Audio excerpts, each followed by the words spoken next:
12/7/2025 காலை முரளி பாப்தாதா மதுபன். இனிமையான குழந்தைகளே, நீங்கள் உண்மையிலும் உண்மையான வைஷ்ணவர்களாக ஆக வேண்டும். உண்மையான வைஷ்ணவர்கள் உணவில் பத்தியம் கடைபிடிப்பதன் கூடவே தூய்மையாகவும் இருப்பார்கள்.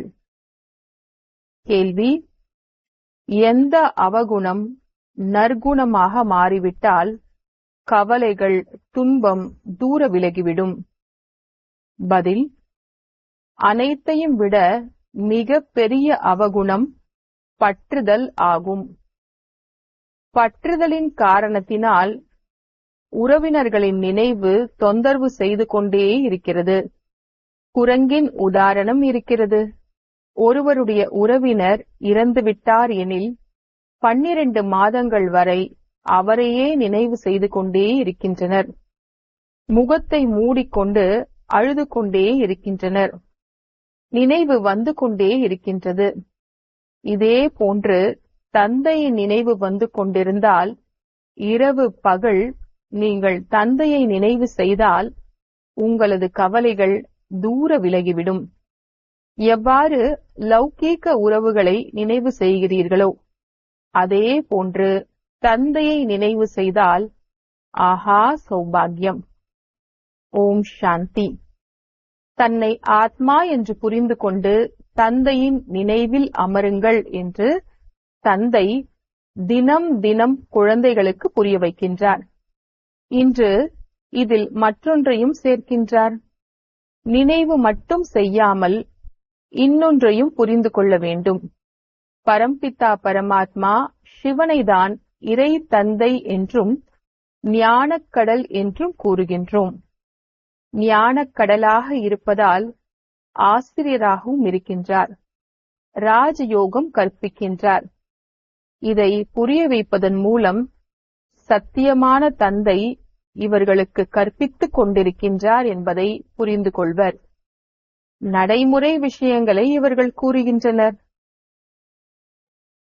அவர் அனைவருக்கும் தந்தையாகவும் இருக்கின்றார், ஆசிரியராகவும் இருக்கின்றார், சத்கதியின் வள்ளலாகவும் இருக்கின்றார். மேலும் அவர் ஞானம் நிறைந்தவர் என்றும் கூறப்படுகின்றார். தந்தை, ஆசிரியர், பதீத்த பாவன், ஞானக்கடல். முதலில் தந்தையின் மகிமை செய்ய வேண்டும். அவர் நமக்கு கற்பித்துக் கொண்டிருக்கின்றார். நாம் பிரம்மா குமார் குமாரிகள். பிரம்மாவும் சிவபாபாவின் படைப்பு ஆவார்.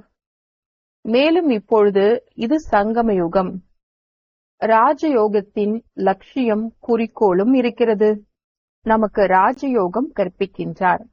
ஆக ஆசிரியர் என்பது நிரூபணம் ஆகின்றது. மேலும் இந்த படிப்பே புது உலகத்திற்காகத்தான். இங்கு அமர்ந்து கொண்டு இதை உறுதியாக்குங்கள், அதாவது பக்கா ஆக்குங்கள். நான் என்னென்ன புரிய வைக்க வேண்டும்? அது உள்ளுக்குள் தாரணை ஏற்பட வேண்டும்.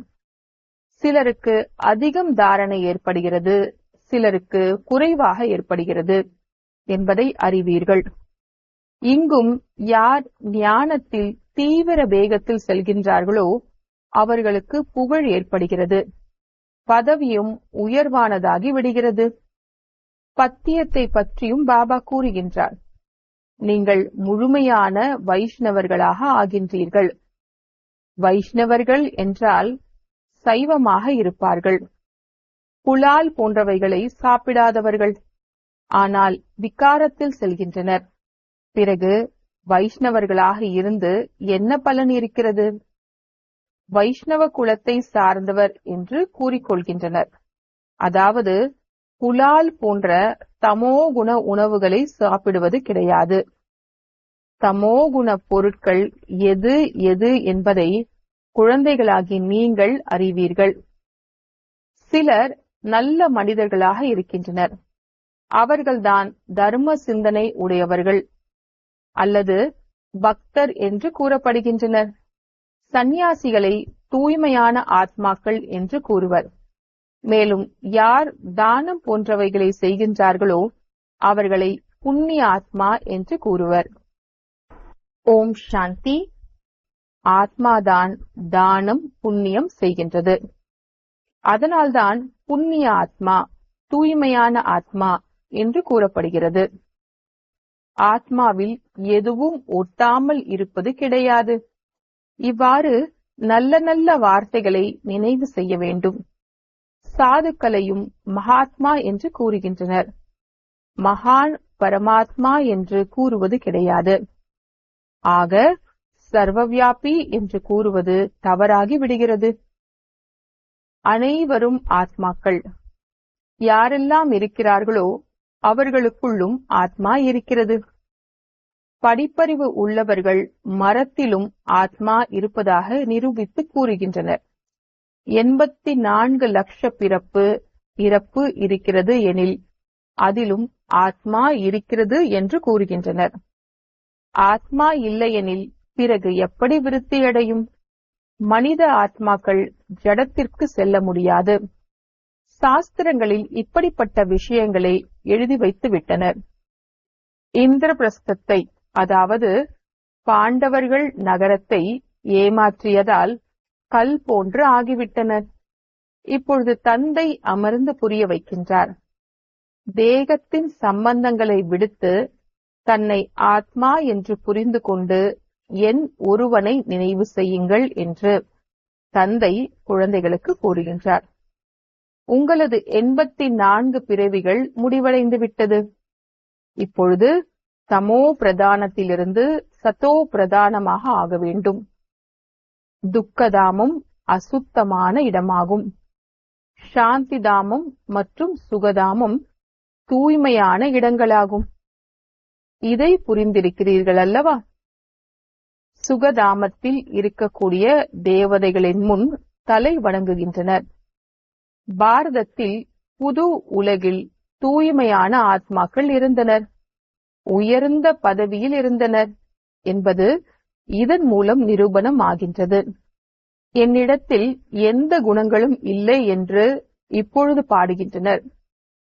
இப்படிதான் இருக்கின்றனர். எந்த குணங்களும் கிடையாது. மனிதர்களிடத்தில் பட்டுதலும் அதிகமாக இருக்கிறது. இறந்து போனவரையும் நினைவு செய்கின்றனர். இவர் எனது குழந்தை என்பது புத்தியில் வருகிறது. கணவன் அல்லது குழந்தை இறந்துவிட்டால் அவரை நினைவு செய்து கொண்டே இருக்கின்றனர். மனைவி 12 மாதங்கள் வரை அதிகமாக நினைவு செய்து கொண்டே இருக்கின்றார். முகத்தை மூடி அழுது கொண்டே இருக்கின்றார். இதே போன்று முகத்தை மூடிக்கொண்டு இரவு பகல் நீங்கள் தந்தையை நினைவு செய்தால் கவலைகள் தூர விலகிவிடும். தந்தை கூறுகின்றார், எவ்வாறு நீங்கள் கணவரை நினைவு செய்து கொண்டே இருக்கிறீர்களோ அவ்வாறு என்னை நினைவு செய்தால் உங்களது விக்கர்மங்கள் விநாசமாகிவிடும். இப்படி செய்யுங்கள் என்று தந்தை யுக்திகளை கூறுகின்றார். இன்று இவ்வளவு நஷ்டம் ஏற்பட்டது, இவ்வளவு லாபம் ஏற்பட்டது என்று வியாபாரிகள் தினமும் கணக்கு வழக்குகளை பார்க்கின்றனர். சிலர் மாதம் ஒருமுறை பார்க்கின்றனர். இங்கும் இது மிகவும் அவசியமாகும். தந்தை அடிக்கடி புரிய வைக்கின்றார். தந்தை கூறுகின்றார், குழந்தைகளாகிய நீங்கள் சௌபாகியசாலிகள், 1000 மடங்கு பாக்கியசாலிகள், கோடி மடங்கு பாக்கியசாலிகள், பல மடங்கு பாக்கியசாலிகள். எந்த குழந்தைகள் தங்களை சௌபாகியசாலிகள் என்று நினைக்கிறார்களோ அவர்கள் அவசியம் நல்ல முறையில் தந்தையை நினைவு செய்து கொண்டே இருப்பர்.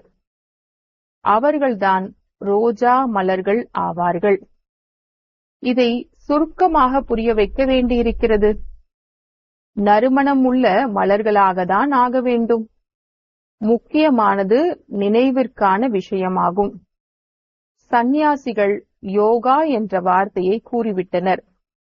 என்னை நினைவு செய்யுங்கள் அல்லது என் நினைவு இருக்கிறதா என்று லௌகிக்க தந்தை கேட்க மாட்டார். தந்தைக்கு குழந்தை, குழந்தைக்கு தந்தையின் நினைவு இருக்கத்தான் செய்யும். இது சட்டமாகும். இங்கு கேட்க வேண்டியிருக்கிறது. ஏனெனில் மாயை மறக்க வைத்து விடுகின்றது. இங்கு வருகிறீர்கள், நான் தந்தையிடம் செல்கின்றேன் என்று புரிந்து கொள்கிறீர்கள். ஆக தந்தையின் நினைவு இருக்க வேண்டும். அதனால்தான் தந்தை சித்திரங்களை உருவாக்குகின்றார். அதை கூடவே வைத்திருக்க வேண்டும். முதலில் தந்தையின் மகிமையிலிருந்து ஆரம்பியுங்கள். இவர் நமது பாபா, அதாவது அனைவருக்கும் தந்தையாவார். அனைவருக்கும் சத்கதி கொடுக்கும் வல்லலாவார். ஞானக்கடலாவார். ஞானம் நிறைந்தவராவார்.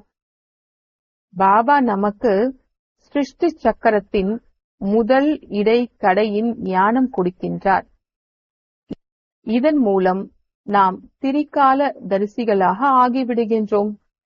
திரிகால தரிசிகளாக இந்த சிருஷ்டியில் மனிதர்கள் யாரும் இருக்க முடியாது. தந்தை கூறுகின்றார், இந்த லக்ஷ்மி நாராயணனும் திரிகால தரிசி கிடையாது. இவர் திரிகால தரிசியாக ஆகி என்ன செய்ய போகின்றார்? நீங்கள் ஆகிறீர்கள் மற்றும் ஆக்குகிறீர்கள். இந்த லக்ஷ்மி நாராயணனிடம் ஞானம் இருந்தால் பரம்பரையாக நடைபெற்று வரும். இடையில் விநாசம் ஆகிவிடுகிறது. ஆகையினால் பரம்பரை என்று கூற முடியாது. ஆக குழந்தைகள் இந்த படிப்பை நல்ல முறையில் சிந்தனை செய்ய வேண்டும். நீங்களும் உயர்ந்ததிலும் உயர்ந்த படிப்பை சங்கமத்தில்தான் படிக்கிறீர்கள். நீங்கள் நினைவு செய்வது கிடையாது. தேக அபிமானத்தில் வந்து விடுகிறீர்கள் எனில் மாயை அடி கொடுத்து விடுகிறது. 16 கலைகள் நிறைந்தவர்களாக ஆகின்ற பொழுதுதான் விநாசத்திற்கான ஏற்பாடும் நடைபெறும். அவர்கள் விநாசத்திற்காக நீங்கள் அழிவற்ற பதவிக்கான ஏற்பாடுகளை செய்து கொண்டிருக்கிறீர்கள். கௌரவர்கள் மற்றும் பாண்டவர்களுக்கான யுத்தம் நடைபெறவில்லை. கௌரவர்கள் மற்றும் யாதவர்களுக்கு நடைபெறுகிறது. நாடகப்படி பாகிஸ்தானும் உருவாகிவிட்டது. எப்பொழுது உங்களது பிறப்பு ஏற்பட்டதோ அப்பொழுதுதான் அதுவும் ஆரம்பமானது. இப்பொழுது தந்தை வந்திருக்கின்றார் எனில் அனைத்தும் நடைமுறையில் ஏற்பட வேண்டுமல்லவா? இரத்த நதி ஓடும், பிறகுதான் நெய்யாறு ஓடும் என்று இங்குதான் கூறப்படுகின்றது. இப்பொழுது பாருங்கள், சண்டையிட்டுக் கொண்டே இருக்கின்றனர். இந்த இடத்தை கொடுத்து விடுங்கள், இல்லையென்றால் சண்டையிடுவோம். இந்த பாதையை கடக்க கூடாது. இது எமது பாதையாகும். அவர்கள் என்ன செய்ய முடியும்? படகு எப்படி செல்லும்? பிறகு கலந்துரையாடுகின்றனர். அவசியம் கருத்து கேட்கின்றனர். உதவிக்கான நம்பிக்கை ஏற்பட்டிருந்தாலும் அதை தங்களுக்குள்ளே அழித்து விடுவர். இங்கு உள்நாட்டு கலவரம் என்பது நாடகத்தில் பதிவாகி இருக்கிறது. இப்பொழுது தந்தை கூறுகின்றார், இனிய குழந்தைகளே, மிக மிக புத்திசாலியாக ஆகுங்கள். இங்கிருந்து வெளியில் வீட்டிற்கு சென்றதும் மறந்து விடாதீர்கள். இங்கு நீங்கள் வருமானம் சேமிப்பதற்காக வருகிறீர்கள். சிறிய சிறிய குழந்தைகளை அழைத்து வருகிறீர்கள் எனில் அவர்களது பந்தனத்தில் இருக்க வேண்டியிருக்கிறது. இங்கு ஞான கடலின் கடற்கரைக்கு வருகிறீர்கள். எந்த அளவு வருமானம் செய்வீர்களோ நல்லது ஆகும். இதில் ஈடுபட்டு விட வேண்டும். அழிவற்ற ஞான ரத்தினங்களால் புத்தி எனும் பையை நிரப்பிக் கொள்வதற்காக தான் நீங்கள் வருகிறீர்கள். போலாநாத்தாக இருப்பவரே, புத்தி பையை நிரப்பிவிடுங்கள் என்று பாடுகிறீர்கள் அல்லவா? பையை நிரப்பிவிடுங்கள் என்று பக்தர்கள் சங்கர் முன் சென்று கூறுகின்றனர். அவர் சிவன் சங்கரை ஒன்று என்று நினைத்துவிட்டனர். சிவசங்கர் மகாதேவ் என்று கூறிவிடுகின்றனர். ஆக மகாதேவன் பெரியவராக ஆகிவிடுகின்றார். இந்த மாதிரி சிறிய சிறிய விஷயங்கள் மிகவும் புரிந்து கொள்ள வேண்டிய விஷயங்களாகும். இப்பொழுது நீங்கள் பிராமணர்களாக இருக்கிறீர்கள், ஞானம் அடைந்து கொண்டிருக்கிறீர்கள் என்பது குழந்தைகளாகிய உங்களுக்கு புரிய வைக்கப்பட்டிருக்கிறது. மனிதர்கள் படிப்பின் மூலம் விழிப்படைகின்றனர். நடத்தைகளும் நல்லதாக ஆகிவிடுகிறது. இப்பொழுது நீங்கள் படிக்கிறீர்கள். யார் அனைவரையும் விட அதிகமாக படிக்கிறார்களோ மற்றும் கற்பிக்கின்றார்களோ அவர்களது நடத்தைகளும் நன்றாக இருக்கும். அனைவரின் நடத்தைகளை விட மிக நல்ல நடத்தை மம்மா பாபாவினுடையது என்று நீங்கள் கூறுவீர்கள். இவர் பெரிய தாயாக ஆகிவிடுகின்றார். இவருள் பிரவேசம் செய்து குழந்தைகளை படைக்கின்றார். தாய் தந்தை இணைந்து இருக்கின்றனர். எவ்வளவு குப்தமான விஷயமாகும். எவ்வாறு நீங்கள் படிக்கிறீர்களோ அதே போன்று மம்மாவும் படித்தார்கள். அவரை தத்தெடுத்தார். புத்திசாலியாக இருந்தார். அதனால்தான் நாடகப்படி சரஸ்வதி என்ற பெயர் பெற்றார். பிரம்மபுத்திரா நதி பெரிய நதியாகும். கடல் மற்றும் பிரம்மபுத்திரா நதியில்தான் மேலா நடைபெறுகிறது. இவர் அதாவது பிரம்மா பெரிய நதியாக இருக்கின்றார், தாயாகவும் இருக்கின்றார் அல்லவா? இனிமையிலும் இனிய குழந்தைகளாகிய உங்களை எவ்வளவு உயர்ந்த நிலைக்கு அழைத்து செல்கின்றார். குழந்தைகளாகிய உங்களைதான் தந்தை பார்க்கின்றார். அவர் யாரையும் நினைக்க மாட்டார். இவரது ஆத்மாவும் தந்தையை நினைவு செய்ய வேண்டும். தந்தை கூறுகின்றார், நாம் இருவரும் குழந்தைகளை பார்க்கின்றோம். ஆத்மாவாகிய நான் சாட்சியாக இருந்து பார்க்கக்கூடாது. ஆனால் தந்தையின் சகவாசத்தில், அதாவது சேர்க்கையில் இருப்பதன் மூலமாக நானும் அவ்வாறே பார்க்கின்றேன். தந்தையின் கூடவே இருக்கின்றேன் அல்லவா? அவரது குழந்தையாக இருப்பதால் கூடவே இருந்து பார்க்கின்றேன். நான் உலகத்திற்கு எஜமானனாகி சுற்றி வருகிறேன். நான் தான் செய்கின்றேன் என்பது போன்று உணர்கிறேன். நான் திருஷ்டி கொடுக்கின்றேன். தேக சகிதமாக அனைத்தும் மறக்க வேண்டியிருக்கிறது. மற்றபடி குழந்தை மற்றும் தந்தை இருவரும் ஒன்று போல் ஆகிவிடுகிறோம். ஆக அதிகமாக முயற்சி செய்யுங்கள் என்று தந்தை புரிய வைக்கின்றார். மம்மா பாபா அனைவரையும் விட அதிகமாக சேவை செய்தனர். வீட்டிலும் தாய் தந்தை அதிகம் சேவை செய்வர் அல்லவா? சேவை செய்பவர்கள் பதவியும் அவசியம் உயர்ந்ததாக அடைவார்கள் எனில் பின்பற்ற வேண்டும் அல்லவா? தந்தை எவ்வாறு அபகாரம் செய்பவர்களுக்கும் உபகாரம் செய்கின்றாரோ அவ்வாறு நீங்களும் பின்பற்றுங்கள். இதன் பொருளையும் புரிந்து கொள்ள வேண்டும். தந்தை கூறுகின்றார், என்னை நினைவு செய்யுங்கள். வேறு யாரு கூறுவதையும் கேட்காதீர்கள். யாராவது ஏதாவது கூறினால் கேட்டும் கேட்காதது போல இருந்து விடுங்கள். நீங்கள் புன்முறுவல் செய்து கொண்டே இருந்தால் அவர்கள் தானாகவே குளிர்ந்து விடுவார்கள். யாராவது கோபப்பட்டால் நீங்கள் அவர் மீது மலர் தூவுங்கள் என்று பாபா கூறியிருக்கின்றார். நீங்கள் அபகாரம் செய்கிறீர்கள், நாங்கள் உபகாரம் செய்கின்றோம் என்று கூறுங்கள். சுயம் தந்தை கூறுகின்றார், முழு உலகிலும் உள்ள மனிதர்கள் எனக்கு அபகாரியாக இருக்கின்றனர். என்னை சர்வவியாபி என்று கூறி எவ்வளவு நிந்தனை செய்கின்றனர். நான் அனைவருக்கும் உபகாரம் செய்கின்றேன். குழந்தைகளாகி நீங்கள் அனைவரும் உபகாரம் செய்யக்கூடியவர்கள். நாம் எப்படி இருந்தோம், இப்பொழுது என்ன ஆகின்றோம் என்று நீங்கள் சிந்தியுங்கள். உலகிற்கு எஜமானர்களாக ஆகின்றீர்கள். நினைத்து கூட பார்க்கவில்லை. பலருக்கு வீட்டில் அமர்ந்தபடியே சாட்சாத்காரம் ஏற்படுகிறது.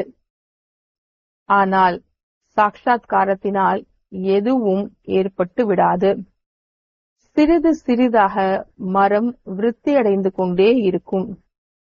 புதிய தெய்வீக மரம் ஸ்தாபனை ஆகிக் கொண்டிருக்கிறது அல்லவா? நமது தெய்வீக மலர்களின் தோட்டம் உருவாகிக் கொண்டிருக்கிறது என்பதை குழந்தைகள் அறிவீர்கள். சத்யுகத்தில் தேவதைகள் தான் இருப்பார்கள். பிறகு சக்கரம் சுற்ற ஆரம்பித்துவிடும். 84 பிறவிகளும் அவர்கள்தான் எடுப்பார்கள். மற்ற ஆத்மாக்கள் எங்கிருந்து வருவார்கள்? நாடகத்தில் எத்தனை ஆத்மாக்கள் இருக்கின்றார்களோ யாரும் நடிப்பதிலிருந்து விடுபட முடியாது. இந்த சக்கரம் சுற்றிக் கொண்டே இருக்கும். ஆத்மா ஒருபோதும் குறைவது கிடையாது, சிறிது பெரிதாக ஆவது கிடையாது. தந்தை வந்து இனிமையிலும் இனிய குழந்தைகளுக்கு புரிய வைக்கின்றார். குழந்தைகளே, சுகம் கொடுப்பவர்களாக ஆகுங்கள் என்று கூறுகின்றார். தங்களுக்குள் சண்டையிட்டுக் கொள்கிறீர்கள் என்று தாய் கூறுவார் அல்லவா? எல்லையற்ற தந்தையும் குழந்தைகளுக்கு கூறுகின்றார், நினைவு யாத்திரை மிகவும் எளிதாகும். அந்த யாத்திரை பல பிறவிகளாக செய்து வந்தீர்கள். இருப்பினும் ஏணியில் இறங்கி பாவ ஆத்மாக்களாக ஆகிறீர்கள். இது ஆன்மீக யாத்திரை என்று தந்தை கூறுகின்றார். நீங்கள் இந்த மரண உலகத்திற்கு திரும்பி வரக்கூடாது. அந்த யாத்திரை முடிந்து திரும்பி வந்து விடுவர். பிறகு முன்பு போலவே ஆகிவிடுவர். நாம் ஸ்வர்க்கத்திற்கு செல்வோம் என்பதை நீங்கள் அறிவீர்கள். ஸ்வர்க்கம் இருந்தது, மீண்டும் ஏற்படும். இந்த கால சக்கரம் சுற்றியே ஆக வேண்டும். உலகம் ஒன்றுதான், மற்றபடி நட்சத்திரங்களில் உலகம் கிடையாது. மேலே சென்று பார்ப்பதற்கு தலையை எவ்வளவு உடைத்துக் கொள்கின்றனர். தடையை உடைத்து உடைத்து மரணம் எதிரிலேயே வந்து விடுகிறது. இவை அனைத்தும் விஞ்ஞானமாகும். மேலே செல்வார்கள். பிறகு என்ன நடக்கும்? மரணம் எதிரில் இருக்கிறது. ஒரு புறம் மேலே சென்று தேடுகின்றார்கள், மற்றொரு புறம் மரணத்திற்காக அணுகுண்டுகளை தயார் செய்து கொண்டே இருக்கின்றார்கள். மனிதர்களின் புத்தி எப்படியெல்லாம் இருக்கிறது பாருங்கள். யாரோ தூண்டுதல் கொடுப்பதாகவும் நினைத்துக் கொள்கின்றனர். உலக யுத்தம் அவசியம் ஏற்படும் என்று சுயம் கூறுகின்றனர். இது அதே மகாபாரத யுத்தமாகும். இப்பொழுது குழந்தைகளாகி நீங்கள் எந்த அளவிற்கு முயற்சி செய்வீர்களோ அந்த அளவிற்கு தான் நன்மை செய்வீர்கள். குதாவின், அதாவது இறைவனின் குழந்தைகளாக இருக்கிறீர்கள். பகவான் தனது குழந்தைகளாக ஆக்குகின்றார் எனில் நீங்கள் பகவான் பகவதியாக ஆகிவிடுகிறீர்கள். லக்ஷ்மி நாராயணனை தேவி தேவதைகள் என்று கூறுகின்றனர் அல்லவா? கிருஷ்ணரை கடவுள் என்று கூறுகின்றனர். ராதையை அந்த அளவிற்கு ஏற்றுக்கொள்வது கிடையாது. சரஸ்வதிக்கு புகழ் இருக்கிறது, ராதைக்கு கிடையாது. பிறகு கலசத்தை லக்ஷ்மிக்கு காண்பிக்கின்றனர். இந்த தவறும் செய்துவிட்டனர். சரஸ்வதிக்கும் பல பெயர் வைத்துவிட்டனர். அது நீங்கள்தான். தேவிகளுக்கு பூஜைகள் நடைபெறுகிறது என்றால் ஆத்மாக்களுக்கு பூஜை ஏற்படுகிறது. தந்தை குழந்தைகளுக்கு ஒவ்வொரு விஷயத்தையும் புரிய வைத்துக் கொண்டிருக்கின்றார். நல்லது, இனிமையிலும் இனிய தேடி கண்டெடுக்கப்பட்ட செல்ல குழந்தைகளுக்கு தாய் தந்தையுமான பாப்தாதாவின் அன்பு நினைவுகள் மற்றும் காலை வணக்கம். ஆன்மீக குழந்தைகளுக்கு ஆன்மீக தந்தையின் நமஸ்தே. ஆன்மீக தந்தைக்கு ஆன்மீக குழந்தைகளின் நமஸ்தே. தாரணைக்கான முக்கிய சாரம். முதலாவது, எவ்வாறு தந்தை அபகாரம் செய்பவர்களுக்கும் உபகாரம் செய்கின்றாரோ அதே போன்று தந்தையை பின்பற்ற வேண்டும். யார் என்ன பேசினாலும் கேட்டும் கேட்காதது போன்று இருந்துவிட வேண்டும். புன்முறுவலுடன் இருக்க வேண்டும். ஒரு தந்தை கூறுவதை மட்டுமே கேட்க வேண்டும். இரண்டாவது, சுகமானவர்களாகி அனைவருக்கும் சுகம் கொடுக்க வேண்டும். தங்களுக்குள் சண்டையிட்டுக் கொள்ளக்கூடாது. புத்திசாலிகளாகி தனது பையை அழிவற்ற ஞான ரத்தினங்களால் நிறைத்து கொள்ள வேண்டும். வரதானம்: கடலுக்கு அடியில் சென்று அனுபவம் என்ற ரத்தினத்தை பெறக்கூடிய சதா சக்திசாலி ஆத்மா ஆகுக. கடலுக்கு அடியில் சென்று அனுபவங்கள் என்ற ரத்தினங்களை பெறக்கூடிய சதா சக்திசாலியான ஆத்மாக்கள் ஆகுக. விளக்கம்: சக்திசாலி ஆத்மா ஆவதற்காக யோகத்தின் ஒவ்வொரு விஷயத்தினுடைய, ஒவ்வொரு சக்தியினுடைய மற்றும் ஞானத்தின் ஒவ்வொரு முக்கியமான கருத்துக்களுடைய பயிற்சி செய்யுங்கள். பயிற்சியாளராக அன்பில் மூழ்கி இருக்கக்கூடிய ஆத்மாவிற்கு முன்பாக எந்த விதமான தடையும் நிற்க முடியாது. ஆகையினால் பயிற்சியின் ஆய்வகத்தில் அமர்ந்து விடுங்கள். இப்பொழுது வரை ஞானத்தின் கடல், குணங்களின் கடல், சக்திகளின் கடலில் மேலோட்டமாக அலைகளில் ஆடுகிறீர்கள். ஆனால் இப்பொழுது கடலின் அடிக்கு செல்லுங்கள். அப்பொழுது அநேக விதமான விசித்திரமான அனுபவங்களின் ரத்தினங்களை அடைந்து சக்திசாலி ஆத்மா ஆகிவிடுவீர்கள். ஸ்லோகன்: அசுத்தம்தான் விகாரம் என்ற பூதங்களை வரவேற்கின்றது.